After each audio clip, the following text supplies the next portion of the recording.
अपने घुटनों के बाहर आके अपनी बाइबल को उठाओ और कहो, आज जो कुछ मैं सुनूंगा मैं उसे मानूंगा और उसका प्रचार करूंगा। अपने हाथों को उठा के खुदा से कहो, आज जो कुछ मैं सुनूंगा मैं फलों को लेके आऊंगा। ये वचन मेरे दिल में रहेंगे और मुंह से निकला करेंगे। बात करते वक्त, खाते वक्त, पीते वक्त, घर में, बाहर काम करते वक्त ये वचन मेरे मुंह का हिस्सा रहेंगे। ये वचन मेरी जिंदगी का हिस्सा रहेंगे। मैं इनको भूलूंगा नहीं। सिर्फ संडे थर्सडे इनको याद नहीं करूंगा, मैं रोज इनको बोला करूंगा। कभी भी ये पुस्तक मेरे मुंह से हटने ना पाएगी। अंगीकार करो अपने हाथों को उठा के ऊंची आवाज में थैंक यू जीसस बोलते हुए।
आज जो कुछ हम सुने खुदावंद कभी ना भूलें इन जीसस ने।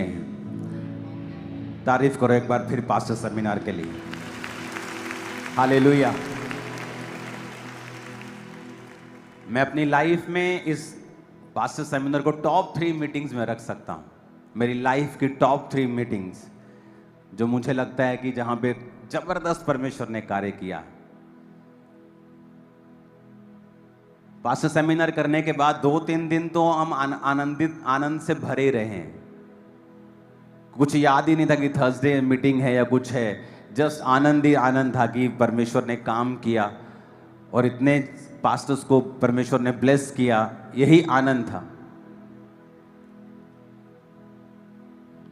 जबरदस्त समय था परमेश्वर की प्रेजेंस में।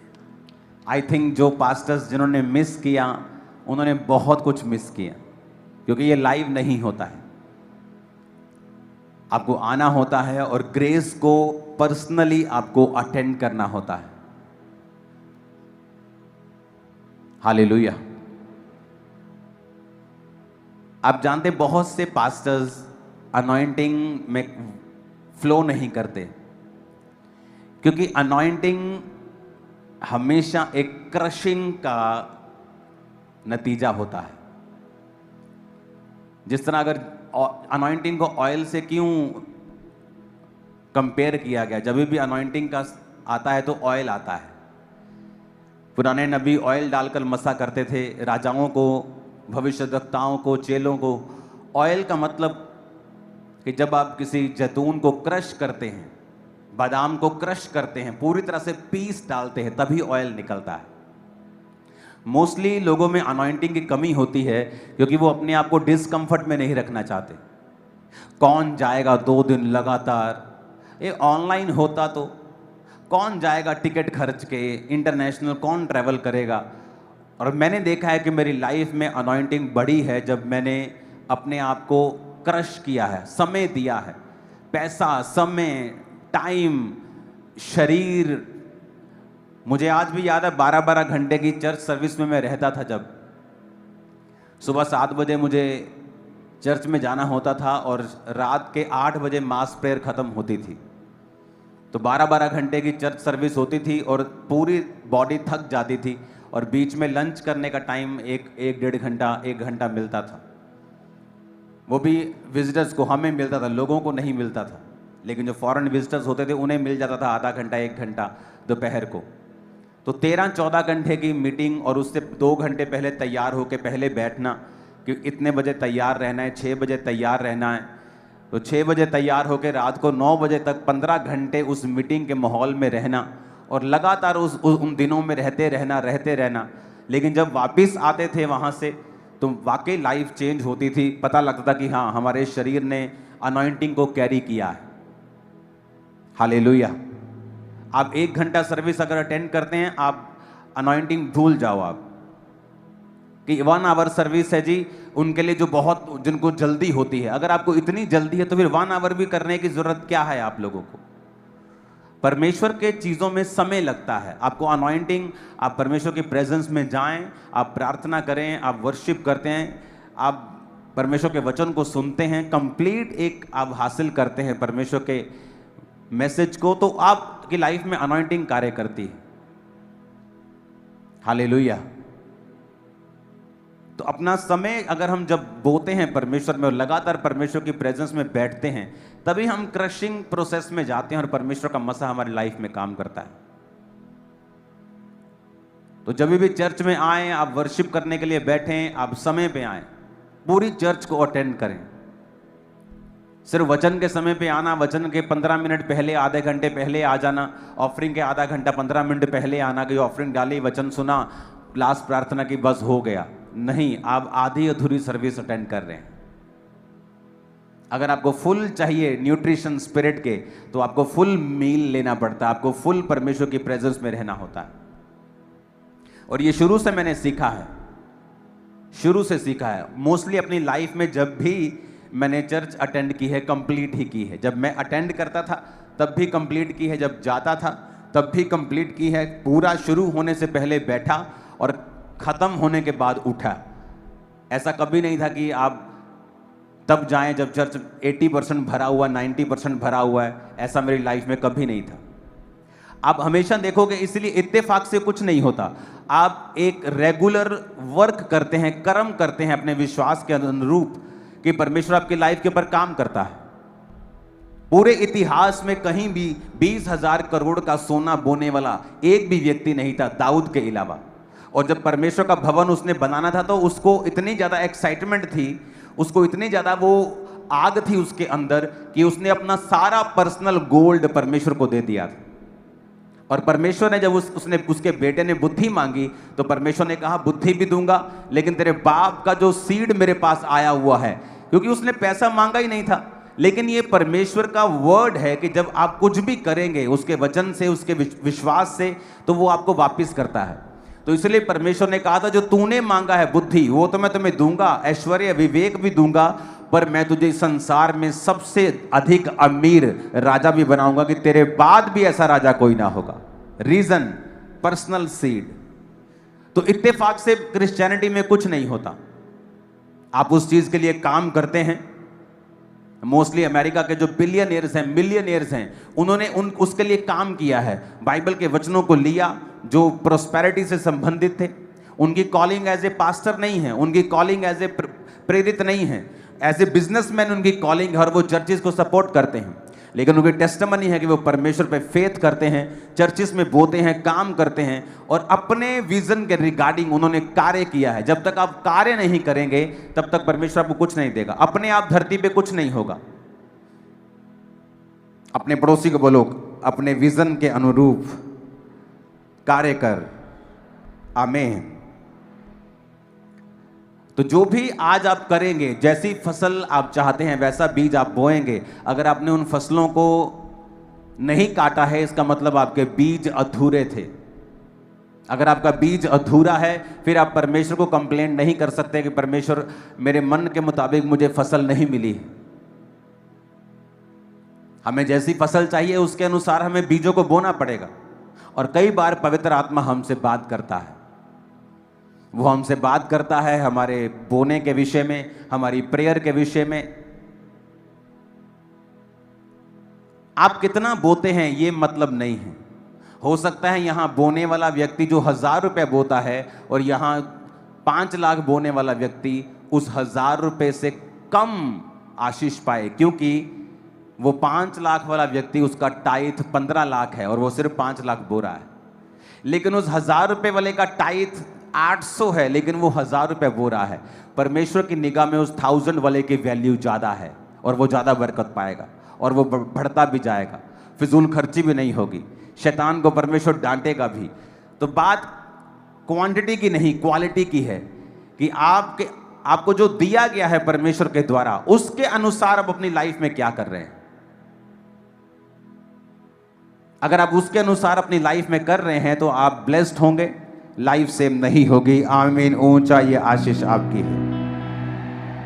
लूका 1 उसकी 5 आयत से हम पढ़ेंगे और आज हम एक बाइबल स्टडी को करेंगे और ये बाइबल स्टडी आपके दिमाग में ये बात को डालेगी कि परमेश्वर किस तरह से कार्य करता है। यहूदिया के राजा हेरोदेस के समय अबिय्याह के दल में जकर्याह नाम का एक याजक था और उसकी पत्नी हारून के वंश की थी जिसका नाम एलीशिबा था। वे दोनों परमेश्वर के सामने धर्मी थे और प्रभु की सारी आज्ञाओं और विधियों पर निर्दोष चलने वाले थे। उनके कोई भी संतान न थी क्योंकि एलीशिबा बांझ थी और वे दोनों बूढ़े थे। जब वह अपने दल की पारी पर परमेश्वर के सामने याजक का काम करता था तो याजकों की रीति के अनुसार उसके नाम पर चिट्ठी निकली कि प्रभु के मंदिर में जाकर धूप जलाए।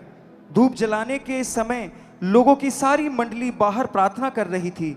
उस समय प्रभु का एक स्वर्गदूत धूप की वेदी पर वेदी की दाहिनी ओर खड़ा हुआ और उसको दिखाई दिया। जकर्याह देखकर घबराया और उस पर बड़ा बड़ा भय छा गया। परंतु स्वर्गदूत ने उससे कहा, हे जकर्याह, भयभीत ना हो, क्योंकि तेरी प्रार्थना सुन ली गई है और तेरी पत्नी एलीशिबा से तेरे लिए एक पुत्र उत्पन्न होगा और तू उसका नाम यूहन्ना रखना। तुझे आनंद और हर्ष होगा और बहुत लोग उसके जन्म के कारण आनंदित होंगे, क्योंकि वह प्रभु के सामने महान होगा और दाखरस और मदिरा कभी ना पिएगा और अपनी माता के गर्भ ही से पवित्र आत्मा से परिपूर्ण हो जाएगा। अब जब भी आप बाइबल पढ़ते हैं और जब आप इन वचनों को सुनते हैं तो इनमें से अगर आप पवित्र आत्मा की बात को सुनेंगे, अगर आप होली स्पिरिट की बात को सुनेंगे और होली स्पिरिट से पढ़ेंगे, आपको बड़ी सारी चीज़ें इसमें समझ आएंगी। आपने नोटिस किया होगा कि जब भी बाइबल में आप जानते हैं कि जब मुझे मेरे जीवन में संघर्ष थे परमेश्वर में आने के बाद भी, और मैं डिप्रेशन से जूझ रहा था, और ये डिप्रेशन जिनको नहीं होता है उनको कभी मालूम नहीं हो सकता ये किस बला का नाम है। जब डिप्रेशन आपका हाई लेवल पे चला जाता है तो ये पागलपन के बराबर होता है और इसमें आदमी अमीर हो, गरीब हो, उसके पास दुनिया की सारी चीज़ें हों, उसके लिए ज़ीरो हो जाती है और वो सुसाइड करना चाहता है। और तब ये वो फेज था मेरे समय में, मेरी लाइफ में, कि परमेश्वर को मानने के बाद भी मेरा डिप्रेशन उल्टा बढ़ गया था। जिस समय परमेश्वर में मैं आया था उससे भी ज़्यादा बढ़ गया था कई मामलों में। तो परमेश्वर की आत्मा ने मुझसे बात की थी कि तुझे पवित्र आत्मा में भरना है और अनॉइंटिंग में बढ़ना है और ये डिप्रेशन खत्म हो जाएगा। क्योंकि जब आप पवित्र आत्मा में भरपूर होते हैं, जब आप पवित्र आत्मा से भरते हैं, बड़े सारे शैतानी ऐसे बोझ हैं आपकी लाइफ के ऊपर, ऐसे बंधन हैं आपकी लाइफ के ऊपर। क्योंकि अगर परमेश्वर ने आपके जीवन में आपको आशीष देनी है, वो आपसे बात करता है और आप उन कदमों को उठाते हैं। वो बात आत्मा के द्वारा हो सकती है, वो बात वचन के जरिए हो सकती है, परमेश्वर के दास के द्वारा जो वचन दे रहा है उसके जरिए हो सकती है। तो एक्चुअल में परमेश्वर की आत्मा आपसे बात करती है, वचन को भेज के अपने लोगों को चंगा करती है।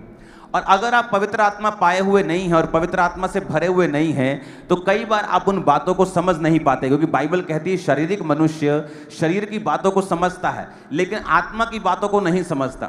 तो जब पवित्र आत्मा से आप भरपूर होते हैं तो आप परमेश्वर की बातों को समझते हैं और अपने डेस्टिनी की ओर, जो आपके लिए परमेश्वर ने ग्लोरियस फ्यूचर रखा हुआ है, आप उसकी ओर भागते हैं। तो कभी क्या आपने नोटिस किया कि जब भी पवित्र आत्मा की भरपूरी की बात बाइबल में की गई है, वहां यह जरूर कहा गया है कि वो दाखरस और मदिरा कभी ना पिएगा।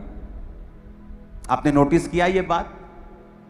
वचन कहता है जब नाजीर लोग, जब परमेश्वर ने, जो सैमसंग था उसकी माता जब गर्भवती थी तो परमेश्वर ने कहा था तू भी ना तो अंगूर खाने भी मना कर दिया था, अंगूर का बीज भी नहीं खाएगी, अंगूर भी नहीं खाएगी, मदिरा नहीं पिएगी, तू कोई भी वाइन नहीं पिएगी, किसी भी प्रकार का दाखरस तू नहीं पिएगी, क्योंकि तेरे गर्भ में जो है वो पवित्र आत्मा से और शक्ति से भरपूर होगा। अब नोटिस करना, जब भी परमेश्वर आपको पवित्र आत्मा की भरपूरी के विषय में कह रहा है, वो क्रिश्चियन लोगों को शराब से दूर करने के लिए बोल रहा है। और मोस्टली क्रिश्चियन लोग की बाइबल में लिखा है कि तू अपने पेट के लिए थोड़ा थोड़ा दाखरस काम में लाया कर। अरे वो होम्योपैथी दवाई की बात कर रहा है। होम्योपैथी दवाई में भी शराब होती है। कितने बूंद, 2 बूंद, 3 बूंद, 4 बूंद आप लेते हैं, पर वो शराब नहीं है। वो उस दवाई को सुरक्षित रखने के लिए अल्कोहल वहां डाली है, वो उस चीज की बात कर रहा है। लेकिन आज क्रिश्चियन लोग उसे पीने की बात कर रहे हैं। वो पैक मिला डाल के 60-60, 30-30 ml के, ये सोचते हैं कि परमेश्वर उनके संग है। वचन स्पेशल कहता है कि जब भी पवित्र आत्मा की भरपूरी की बात हुई है, दूतों ने कहा है कि तू वो कोई भी दाखरस और मदिरा नहीं पिएगा। यानी जब भी, और पौलुस भी कहता दाखरस के मतवाले ना हो, परंतु पवित्र आत्मा से परिपूर्ण होते जाओ। पुराने टाइम में किसी किसी के ऊपर पवित्र आत्मा उतरता था, किसी किसी को परमेश्वर दाखरस और मदिरा से दूर रहने की अनुमति देता था और बोलता था कि दूर रहे, इसे आज्ञा देता था। नए नियम में उल्टा हो चुका है। परमेश्वर ने कहा मैं अपना आत्मा सब मनुष्यों के ऊपर उंडेलूंगा। यानी जो किसी किसी को मिलता था, आज नए नियम में परमेश्वर वो चीजें सबको देना चाहता है। अगर वो सबको देना चाहता है तो रूल भी सबके लिए है कि कोई भी पवित्र आत्मा पाया हुआ क्रिश्चियन, कोई भी जीसस क्राइस्ट को मारने वाला क्रिश्चियन किसी भी प्रकार का दाखरस और मदिरा और वाइन ना पिए। नहीं तो दूत उसको कभी ना कहता, अगर ये बुरी चीज नहीं थी तो स्वर्गदूत कभी ना कहता कि वो प्रभु के सामने महान होगा 15 आयत में, और दाखरस और मदिरा कभी ना पिएगा। और पौलुस भी यही कहता कि दाखरस के मतवाले मत बनो, परंतु पवित्र आत्मा से परिपूर्ण होते जाओ। क्योंकि दाखरस वही करता है, आपकी स्पिरिट को हिलाता है जो पवित्र आत्मा अपनी ताकत से करना चाहता है। वो दलेरी जो पवित्र आत्मा आपको देना चाहता है, वो आनंद जो पवित्र आत्मा आपको देना चाहता है, वो थोड़े समय के लिए आप शराब से हासिल कर लेते हैं और फिर वो व्यक्ति कभी भी पवित्र आत्मा से परिपूर्ण नहीं होते हैं। आप ये नोटिस कर लो। जब दुनिया परमेश्वर ने प्रॉब्लम फ्री कर दी, सब दुनिया को मार के खत्म कर दिया और नूह और उसके 3 बेटे और 3 बहुएं और उसकी पत्नी बचाई गई, तो प्रॉब्लम कहां से शुरू हुई थी? उसी शराब के कारण। नूह शराबी हुआ, शराब पी के नंगा हो गया। उसके एक बेटे ने उसको नंगा अपनी आंखों से देखा और उसे निहारा और वो श्रापित हो गया। और वो श्रापित नूह की जो संतान थी वो दुनिया में अलग अलग होती गई और परमेश्वर से दूर होती गई, और फिर वो श्रापित वंश फैलता गया। कहां से शुरू हुआ? शराब से। जब भी आप पवित्र आत्मा से परिपूर्ण होना चाहते हैं, क्योंकि उसी परिपूर्णता के पीछे तुम्हारी एक बेटर लाइफ, बेस्ट लाइफ छुपी हुई है, जो परमेश्वर की ओर से है, जिसमें स्ट्रेस नहीं है, जिसमें कामयाबी है। तुम कैसे कामयाब होगे उसके पीछे ये लाइन आती नहीं। तुम कितना कामयाब होना चाहते हो, क्या करना चाहते हो, तुम्हारे ऊपर निर्भर होगा। आज मैं क्या करना चाहता हूं, अब ये मेरे ऊपर डिपेंड हो गया। परमेश्वर ने मेरे हाथ में दे दिया है। मैं जिस भी फील्ड में चाहूं जा सकता हूं और कामयाब हो सकता हूं। मैं अपना बिजनेस नहीं करता हूं ताकि मैं सेवकाई में समय दे सकूं, लेकिन मैं सुपर कामयाब हो सकता हूं। आप जब पवित्र आत्मा से परिपूर्ण होते हैं, परमेश्वर आपको बुद्धि देता है, आपको वो समझ देता है, वो आंख देता है, वो परख देता है। वो लोगों की हो सकती है। आप क्यों लोगों से धोखा खाते हैं? ओ मैंने सोचा ये तो मेरा घर वाला, और मैंने सोचा ये तो मेरे घर वाले, ये तो मेरे रिश्तेदारी हैं, ये थोड़ी मुझे धोखा देंगे। ओ मैंने सोचा ये मेरा परम मित्र है। अगर आप पवित्र आत्मा से परिपूर्ण होंगे, आप लोगों को पहचान सकेंगे। मेरे ऊपर ये खुदा की दया है। 99.99999% मैं पहचान जाता हूं लोगों को। ये डिजर्निंग ऑफ द स्पिरिट, आत्माओं की परख। कौन व्यक्ति क्या सोच रहा है, कौन व्यक्ति कैसे चल रहा है।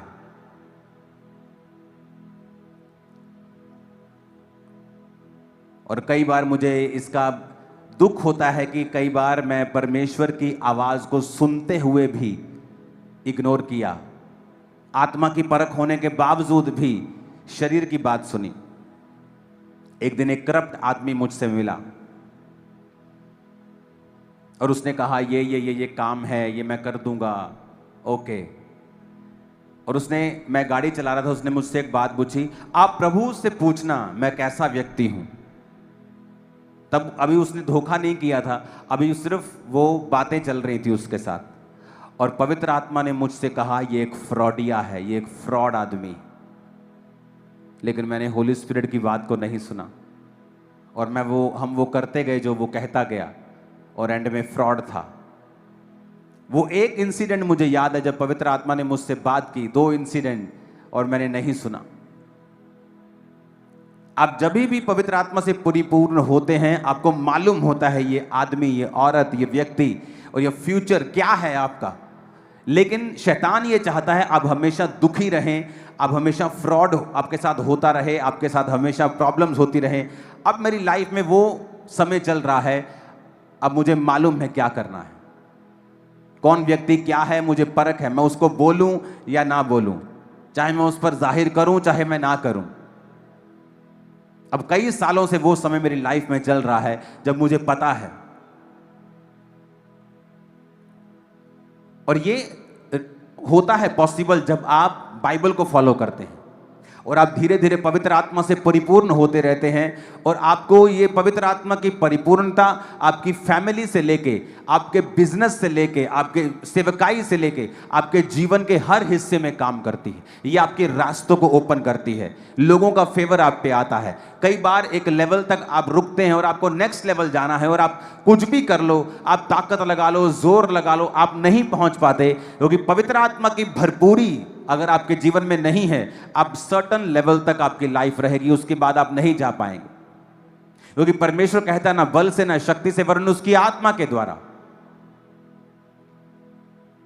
कितने मेरी बातों को समझ रहे हैं? परमेश्वर ने आने वाला समय मुझे दिखाया है, जो होगा, जो आने वाले समय में आप देखोगे एक एक दिन में 100 ब्रांचेस की हम ओपनिंग करेंगे। 1 डे 100 ब्रांचेस, एक दिन 100 ब्रांच। मैं आपको बता रहा हूं फ्यूचर इस तरह का परमेश्वर हमारे लिए तैयार कर रहा है। वो ऐसा लेवल आपके लिए भी सोचता है, आपकी कॉलिंग के अनुरूप, आपके घर के अनुरूप, आपके बिजनेस के अनुरूप। लेकिन पवित्र आत्मा की भरपूरी है जिसमें हमें बढ़ना है। और जब भी आप बाइबल पे दिल लगाएंगे और आप बाइबल को कंप्लीट पढ़ेंगे, आपको मालूम होगा कि जब भी पवित्र आत्मा की भरपूरी की बात आती है, परमेश्वर हमें नशों से दूर रहने के लिए क्यों कहता है। वो हमें संसारिक चीजों से, उन ठट्ठा मजाकों से, उस रॉन्ग कॉमेडी से दूर रहने की हमें क्यों करता है वो? ताकि परमेश्वर नहीं चाहता कि हम करप्ट हों, वो नहीं चाहता कि पवित्र आत्मा की भरपूरी हमारी लाइफ में ना हो। वो चाहता है कि वो हो ताकि परमेश्वर की ब्लेसिंग्स फ्लो में आपकी लाइफ में चले। कई बार आपके घर की पाइप ब्लॉक हो जाती है ना, वो गंद फंस के फिर धीरे धीरे पानी उसमें से निकलता है और आप बड़े फ्रस्ट्रेटेड होते हैं कि ये क्यों नहीं निकल रहा। उसकी जब तक आप सफाई नहीं करते वो फ्लो नहीं आता।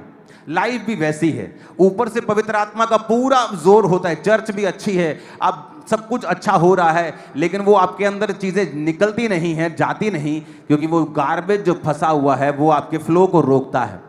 और जब आप अपने आप को संसारिक चीजों से आप फ्री करने की कोशिश करते हैं और अपने आप को आजाद करते जाते हैं, वो आत्मा का फ्लो आपके अंदर बढ़ता जाता है। अब वही बिजनेस, अब वही जॉब, वही कैरियर, वही सेवकाई, वही जीवन के काम आप देख रहे हो, परमेश्वर आपको फ्लो में लेके जा रहा है और कामयाबी आपके संग है। और आप जितनी भी मेहनत कर रहे हैं उससे ज्यादा आपको फल मिल रहा है। आपको पता है ये बात? आदम के ऊपर कर्ज था। आप पहाड़ों पे चले जाओ, जो जंगली जानवर खाते हैं, जो हिरन खाते हैं, क्या वो अपनी फसल बो के खाते हैं? नहीं। हर जगह पहाड़ों पे आपको घास मिलेगी, जानवरों के लिए हर जगह आपको पौधे, पत्ते, हर्ब्स मिलेंगे। ऐसा ही मनुष्य के लिए था, सेम ऐसा ही मनुष्य के लिए था। लेकिन जब मनुष्य ने पाप किया तो परमेश्वर ने कहा, आदम अब चीजें अपने आप तेरे लिए नहीं उगेंगी, तुम माथे के पसीने की रोटी खाया करेगा। और आज जब आप जीसस क्राइस्ट को अपना उद्धारकर्ता ग्रहण करते हैं और आप यीशु मसीह को अपना उद्धारकर्ता मानते हैं, आपकी लाइफ से कर्ज खत्म होता है। आप नोटिस करना, आप मेहनत करेंगे लेकिन आपका फल दूसरों से ज्यादा होगा जो उतनी मेहनत करते हैं। यस, ऐसा होगा आपके साथ, आप एक्सपीरियंस करेंगे जब आप पवित्र आत्मा की भरपूरी में आ जाएंगे। देखो यहां हम बाइबल स्टडी कर रहे हैं एक तरह की, उसमें लिखा कि पत्नी हारून के वंश की थी, जकरिया याजक था, प्रभु के सामने धर्मी थे, सारी आज्ञाओं और विधियों के ऊपर निर्दोष चलने वाले थे, पर संतान नहीं थी। अलीशिबा बांझ थी और वो दोनों बूढ़े थे। फिर भी वो अलीशिबा बांझ होने के बावजूद और जकरिया बूढ़ा था, फिर भी वो परमेश्वर के घर में सेवा कर रहा था, क्योंकि वहां पे चिट्ठी डाली जानी थी कि आज कौन अंदर जाके परमेश्वर के भवन में जाके वो सारी रीति रिवाजों को जो पुराने नियम में होते थे, जिसको बहुत से लोगों ने कॉपी कर लिया, उन्होंने मालूम नहीं था कि जीसस आने के बाद ये चीजें नहीं रहेंगी और कॉपी तुम्हारी कॉपी रह जाएगी। तो वो जब जाके अंदर सब कुछ कर रहा था तो लिखा स्वर्गदूत अंदर दाहिनी ओर खड़ा हुआ और उसको बताया कि ऐसा ऐसा ऐसा तेरा बेटा होगा, प्रभु के सामने महान होगा, दाखरस मदिरा कभी ना पिएगा। अब यहां समझने वाली बात यह है कि वो उस चर्च में मौजूद था अपना बच्चा ना होने के बावजूद भी, और एक बड़ी पावरफुल बात लिखी है, पावरफुल बात लिखी है 24 दिनों में। इन दिनों के बाद उसकी पत्नी अलीशिबा गर्भवती हुई और 5 महीने तक अपने आप को यह कह के छिपाए रखा कि मनुष्यों में मेरा अपमान दूर करने के लिए प्रभु ने इन दिनों में कृपा दृष्टि करके मेरे साथ ऐसा किया है। सब बोलो आमीन। अब मैंने एक बात को नोटिस किया है, जब परमेश्वर आपकी लाइफ में किसी चीज को डिले करता है या आपको कोई चीज में वो देरी कर रहा है, मैंने हमेशा देखा है उसके पीछे परमेश्वर जब देता है तो वो आम मनुष्यों की ब्लेसिंग से कहीं ज्यादा ब्लेस होता है। जब सैमसंग डिले हुआ, उसकी माता बूढ़ी हो गई लेकिन गर्भवती नहीं थी, और जब परमेश्वर के दूत ने उसे बताया कि अब तेरे बेटा होगा, अब तू दाख रस से मदिरा से दूर रहेगी, दाख का बीज ना खा, दाख ना खा, अंगूर ना खा, कुछ नहीं तू खाएगी। और जब परमेश्वर ने सैमसंग दिया तो वो ऐसा मनुष्य था जैसा धरती पर कभी नहीं था। यूहन्ना बपतिस्मा देने वाला एक ऐसा मात्र मनुष्य जिसने खुदा को बपतिस्मा दिया, यीशु मसीह को। आम मनुष्य नहीं था वो, सबसे बड़ा था वो, पवित्र आत्मा से परिपूर्ण था गर्भ से ही, लेकिन जब वो आया तो देरी के साथ आया। कई बार अब आपकी लाइफ में परमेश्वर की कुछ खास योजनाएं होती हैं और वो योजनाएं परमेश्वर आपको बताता नहीं है कई बार, लेकिन आपको विश्वास के साथ परमेश्वर में खड़े रहना होता है। और परमेश्वर बताता नहीं कि तेरी लाइफ में ये मैरिज का डिले किस लिए है। डिले अगर तो पवित्रताई में रह के आया है। अब ये लिखा आज्ञाओं और विधियों पर निर्दोष चलने वाले थे। निर्दोष का मतलब है परमेश्वर की सारी आज्ञाओं को मानते थे, बच्चा नहीं था, कोई शर्म नहीं की, तब भी परमेश्वर के घर में सेवा कर रहे हैं। आज कई टेस्टमनीज मैंने सुनी है, मैं चर्च में आया, मेरे बेबी नहीं हुआ, अब मैं चर्च में नहीं आता। बावजूद कि चर्च में हजारों बेबीज की टेस्टमनी हुई है। आपको ऐसे लोग भी मिलेंगे जो ऑफेंड हो गए, नहीं 2 साल कोई बेबी नहीं हुआ, अब मैं चर्च में वैसे खुदा के साथ जुड़ा हुआ। तुम जुड़े नहीं हुए हो, तुम झूठ बोल रहे हो, तुम जुड़े हुए नहीं। अगर कोई खुदा के साथ जुड़ा हुआ है वो हमेशा संडे चर्च में होगा। अगर अलीशिबा, अगर जकरिया खुदा के साथ जुड़े हुए थे तो वो कहां थे? भवन के अंदर। बाहर नहीं कहते हम यहोवा को मानते हैं, हम यहोवा के साथ जुड़े हुए हैं। नहीं जुड़े तुम लोग यहोवा के साथ, झूठ बोलते तुम लोग। भवन के अंदर था कि हो सकता है आज मेरी चिट्ठी निकल जाए कि भवन के अंदर जो रीति रिवाज करने हैं अंदर जाके परम पवित्र स्थान में, हो सकता है पवित्र स्थान में जाने के लिए आज मेरा नंबर आ जाए। चिट्ठी डली तो उसी का नाम निकला। एक्साइटेड था सेवा के लिए, बावजूद उसके कि कोई बेबी नहीं है। आज लोग कहां हैं ये बोलने वाले कि तू चंगा कर ना कर, तू मेरा परमेश्वर है? बहुत कम है। हालांकि आज वो दिन चल रहे हैं जब परमेश्वर लाखों लोगों के ऊपर दया कर रहा है, हजारों के गर्भ खोल रहा है, हजारों मिरेकल्स हो रहे हैं। इसके बावजूद भी लोगों का विश्वास देखो कि वो ये कह रहे हैं कि नहीं हमें नहीं मिला। वैसे हम खुदा के साथ जुड़े हुए हैं। तुम नहीं जुड़े हुए। अगर तुम खुदा के साथ जुड़े हुए हो तुम सेवा कभी ना छोड़ोगे, तुम प्रभु का भवन कभी ना छोड़ोगे, तुम परमेश्वर के घर में आना, सेवा करना, बोना, प्रार्थना, फास्टिंग कभी ना छोड़ोगे। कई बार परमेश्वर आपको रोकता है, इसलिए नहीं कि वो आपको दुखी करना चाहता है, क्योंकि जो वो आपको देना चाहता है उसका एक खास समय है। यूहन्ना बपतिस्मा देने वाला परमेश्वर से ज्यादा पहले नहीं आ सकता था, उसे जीसस क्राइस्ट के उसी साल में ही आना था,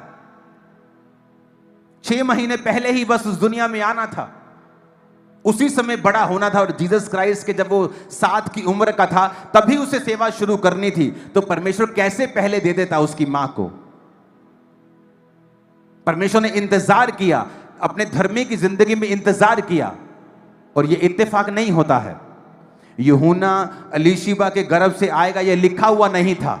वचन कहता है जब मरियम गर्भवती हुई तो उसने कहा अब से युग युग के लोग मुझे धन्य कहेंगे, क्योंकि परमेश्वर ने अपने दासी की दीनता के ऊपर दृष्टि की है। उसने बताया कि वो दीन है, और जब स्वर्गदूत ने कहा तेरे बच्चा होगा, उसने कहा मैंने कभी किसी पुरुष का मुंह नहीं देखा, यानी वो किसी पुरुष के साथ सोई नहीं है, उसे कभी किसी पुरुष के साथ सेक्सुअली कॉन्टैक्ट नहीं हुआ है, वो एक रियल कुंवारी थी। क्या आज ऐसी लड़कियां आपको मिलेंगी? नहीं। अगर आप हैं तो फिर आप परमेश्वर की उस दृष्टि, जो परमेश्वर आपको देखेगा कि हां ये पवित्रताई में है, हां वाकई ये मरियम की तरह जैसे वो पवित्रताई में थी, और परमेश्वर ने कितना बड़ा कार्य किया। मरियम पहले से चुनी नहीं गई थी यीशु को पैदा करने के लिए, उस समय जो लड़की यीशु को पैदा करने के काबिल थी उसको यह काम दिया गया था। और बाइबल कहती परमेश्वर ने देखा कौन ऐसी लड़की है जो पवित्रताई में है। जो लड़कियां पवित्रताई में हैं, जो लड़कियां बिल्कुल शरीर की, मन की, आत्मा की पवित्रताई में हैं, आप उनकी लाइफ देखना, फ्यूचर में बहुतों हजारों करोड़ों लड़कियों और सेलिब्रिटी से बेस्ट लाइफ वो जिएंगी। मैं आपको बता रहा हूं, ये बाइबल ऐसा कहती है। मुझे किसी का डर भय नहीं है वचन देने के लिए कि लोग क्या कहेंगे। ये वचन कहता है, ये वचन कहता है। वो एक रियल कुंवारी थी, नाम की कुंवारी नहीं थी, सिर्फ शादी नहीं हुई थी, वैसे सब कुछ शादीशुदा वाला ऐसा नहीं था। वचन कहता है उसने कहा कि मैंने कभी किसी पुरुष का मुंह नहीं देखा, मैंने कभी किसी पुरुष के साथ मेरे कांटेक्ट नहीं है। उसने कहा पवित्र आत्मा तुम पर आएगा, पवित्र आत्मा तुम पर छाएगा, उसकी सामर्थ तुम पे छाएगी, और जो पवित्र पैदा होगा। उसने कहा ओके डन, ठीक है। वचन कहता है उसने, परमेश्वर ने अपने दासी की दीनता के ऊपर दृष्टि की। यह भी इत्तेफाक नहीं था, बूढ़े होने के बावजूद भी वो परमेश्वर के भवन में थे, यह भी इत्तेफाक नहीं था। ग्रेटनेस इत्तेफाक से नहीं आती है। अगर आप चाहते हैं आप ग्रेट हो, आपको आज डिसीजन लेने पड़ेंगे, और फ्यूचर आप ग्रेट होंगे, ग्रेटेस्ट होंगे। आमीन। ऊंचा ये ग्रेटनेस आपकी है, और ये कैरेक्टर भी परमेश्वर आपको दे। आमीन, आमीन। अब देखो उसने कहा 25 आयत में, मनुष्यों में मेरा अपमान दूर करने के लिए। आप जानते हैं मनुष्यों में लोगों के अपमान होते हैं। क्या अपमान है? ये बहुत छोटा आदमी है, बहुत गरीब है, ये बीमार है। बहुत तरह के अपमान आप फेस करते हैं लाइफ में, क्योंकि आपके पास पैसा नहीं है, या आपके कोई फिजिकल ऐसी चीज है आपकी लाइफ में। लेकिन बाइबल कहती है परमेश्वर आपके अपमान को दूर करता है। जब आप पवित्रताई में जीते हैं और परमेश्वर के साथ एक संबंध बना के रखते हैं, और आप परमेश्वर से हटते नहीं हैं, आप परमेश्वर में कंटिन्यू अपनी वॉक को जारी रखते हैं, क्योंकि बीच में ऐसा समय आएगा जब परमेश्वर आपको लगेगा कि आपकी प्रार्थना का उत्तर नहीं दे रहा है। ऐसी घटनाएं भी होंगी जो आपके विश्वास को हिलाएंगी। तब भी परमेश्वर ये देखेगा कि क्या आप उससे हट गए, क्या आप अपनी वॉक के ऊपर लगातार बने हुए हैं। जब लोग मसीह में नहीं होते, क्या उनकी जिंदगी में बुरी घटनाएं नहीं होती? क्या उनके परिवार वाले मरते नहीं हैं? तब तो वो कुछ नहीं कहते, लेकिन जब मसीह में आने के बाद कोई दुर्घटना हो जाए, झट परमेश्वर का नाम लगा देते हैं। और ये हमारे विश्वास को दिखाता है कि हमारा विश्वास जो है वो कंप्लीट नहीं है, वो अधूरा है। यहां पर एक ऐसा धर्मी कपल जिसने सारी जवानी निकाल दी और बेबी का मुंह नहीं देखा, और फिर भी वो बुढ़ापे में जो अपने घुटने की, अपने कूल्हे की, अपनी हड्डियों की दर्द की, अपने पेट की वो कंप्लेंट करता हुआ घर रह सकता है, निराश होकर शराब पी के, दाखरस पी के गुजार सकता है, बुढ़ापे में अब उसको कुछ नहीं मिला, लेकिन वचन कहता है कि मनुष्यों में उसने कहा मेरा अपमान दूर करने के लिए परमेश्वर ने इस उम्र में मुझ पे कृपा दृष्टि की है।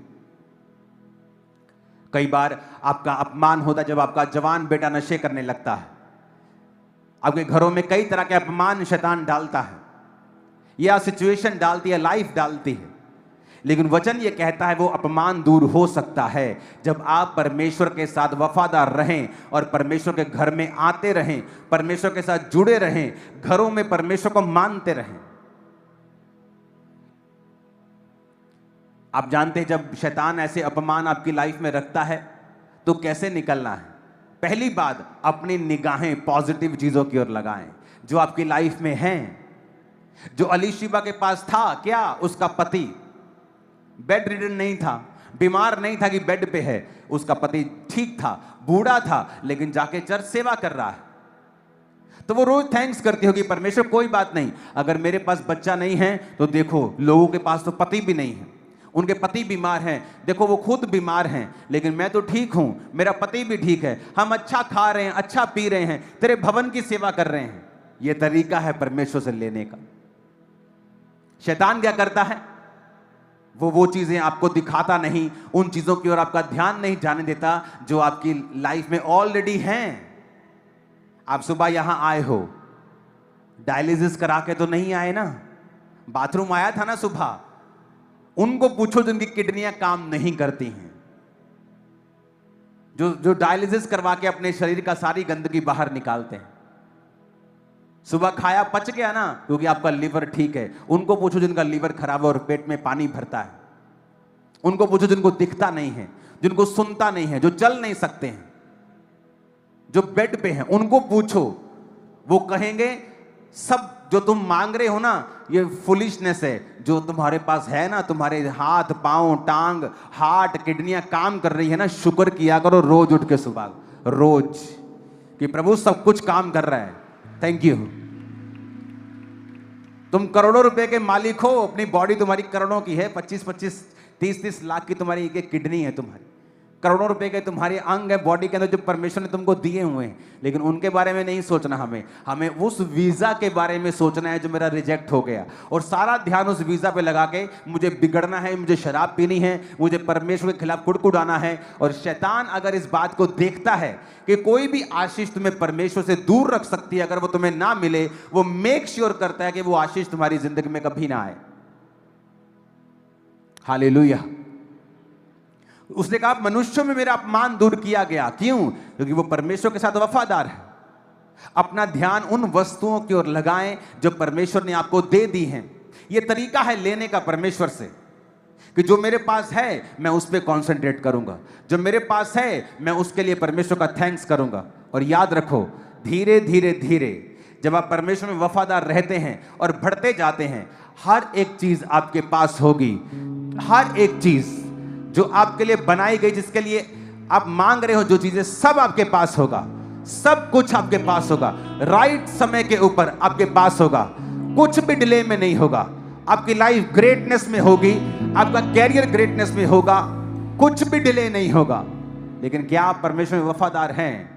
उन समयों में भी जब कुछ जवाब नहीं आ रहा, आपको लगता है, या जो आपकी मेजर प्रेयर रिक्वेस्ट है उसको माना नहीं जा रहा, उसका उत्तर नहीं आ रहा, क्या तब भी आप फेथफुल हैं परमेश्वर के संग? ये मायने रखता है। 2008 में इस सेवकाई की शुरुआत हुई और तब भी मैं बीमार था। बीमारी में सेवकाई शुरू की। जो चीजें हीलिंग के लिए, जिसके लिए परमेश्वर में आया था, वो हील नहीं हुई। कितने सालों तक हील नहीं हुई। फिर भी मैं प्रार्थना लोगों के लिए करता, लोग हील होते थे, और खुदा ने मेरे हार्ट को देखा और अंत में मुझे हील भी किया। अपने पड़ोसी को बोलो, अगर वफादारी नहीं है तो कुछ भी नहीं है। तुम एक बड़ा हिस्सा और सबसे इंपॉर्टेंट हिस्सा मिस कर जाओगे अगर तुम्हारे अंदर परमेश्वर के जैसा विश्वास नहीं है। आमीन। इसका मतलब परमेश्वर अपमान दूर करता है। वो जानता है आपकी लाइफ में क्या अपमान चल रहा है, क्या इंसल्ट चल रही है, क्या नेगेटिव चीज चल रही है, उसे पता है।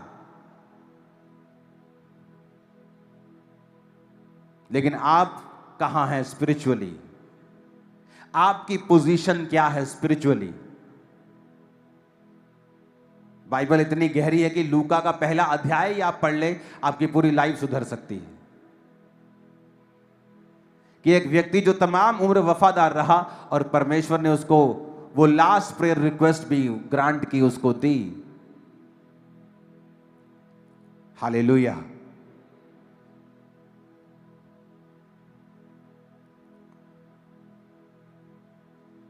जब आप एक समय था जब मैं लोगों को ओवर ब्लेस करता था, और तब भी उनमें वो ग्रेटिट्यूड, वो थैंक्स गिविंग नहीं थी। और परमेश्वर ने मुझे सिखाया कि मत कर। अगर तुम शेर को नहीं खाते तो इसका मतलब ये नहीं कि शेर तुम्हें नहीं खाता।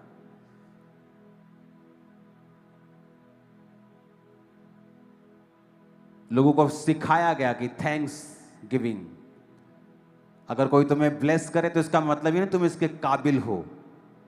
बहुत तेरे काबिल हैं जिनको उनका हिस्सा नहीं मिलता। अगर तुम्हें कोई ब्लेसिंग मिली है तो उसके लिए थैंक्स करो, अपना ग्रेटिट्यूड दिखाओ, अपना हार्ट दिखाओ, और तुम और ब्लेस किए जाओगे, तुम और अधिक आशीषित किए जाओगे। तुम्हें यीशु मसीह की जैसी पावर चाहिए तो यीशु मसीह के जैसा जियो। प्रेरितों के जैसी पावर चाहिए तो प्रेरितों के जैसा जियो। उनके जैसी महान आशीषें चाहिए तो बुढ़ापे तक परमेश्वर से रहो वफादार। वो कभी भी कुछ भी चेंज कर सकता है। अगर फेथफुलनेस आप में नहीं है, वफादारी नहीं है, जब आपकी लाइफ में मुश्किल समय होता है तब परमेश्वर डिसाइड करता है तुम्हें कहां तक लेके जाना है। दाऊद की जिंदगी में फाइनल ब्लेसिंग नहीं थी। परमेश्वर ने कहा अगर तू व्यभिचार ना करता तो मैं तुम्हें बहुत कुछ देने वाला था, और भी बहुत कुछ मैं देने वाला था।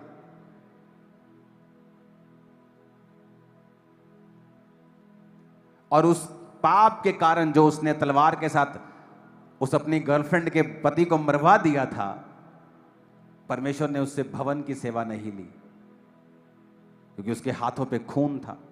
वो उन खूनों की बात नहीं कर रहा था जो एक नॉर्मल लड़ाइयां होती थी, वो उनकी भी साथ में बात कर रहा था जो एक निर्दोष खून उसके हाथ पे था। पर उसने माफी को मांगा।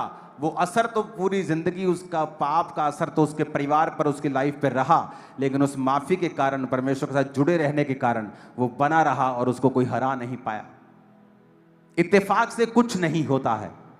जब याकूब ने अपने 12 बच्चों को बुलाया तो उनके कर्मों के हिसाब से उनको प्रोफेसी दी। हालेलुया। आज आप क्या कर्म कर रहे हैं? कैसी लाइफ परमेश्वर में जी रहे हैं? क्या आपका बोना है? क्या आपका परमेश्वर में स्टैंड है? क्या आपका कन्फेशन है? क्या आपका अंगीकार है? निर्धारित करेगा कल आप कहां जाएंगे। मेरे इन लॉज, मेरे वाइफ के माता पिता का अंगीकार होता था। जब जीवन में कोई कुछ नहीं होता था, पैसे उधारे मांगकर चर्च में किराया पकड़ के आते थे। को पूछते थे कैसे हो? बहुत ब्लेस्ड हैं परमेश्वर में, बहुत वधिया, बहुत वधिया, बहुत वधिया। जैसा बोला वैसा ही हो गया, बहुत वधिया हो गया। आपको बाय फेथ भी चलना होता है। जब मुझे पता है कि मैं परमेश्वर में आ गया हूं, जब मुझे पता है कि मेरा परमेश्वर सब कुछ कर सकता है, तो all is well, it is well. Then कुछ आज वेल है, कुछ कल वेल हो जाएगा। अगर मुझे पता है कि मेरा परमेश्वर सब कुछ कर सकता है, तो उसे मुझे यह भी मालूम होना चाहिए कि वो विश्वास से चलने वालों को आशीष देता है। और जब आप विश्वास से चलते हैं तो आपकी सेंस कुछ भी कहे, सरकमस्टेंस कुछ भी कहे, तब भी आप चलते हैं। अपने पड़ोसी को बोलो, अपमान दूर होंगे जब तू वफादार रहेगा।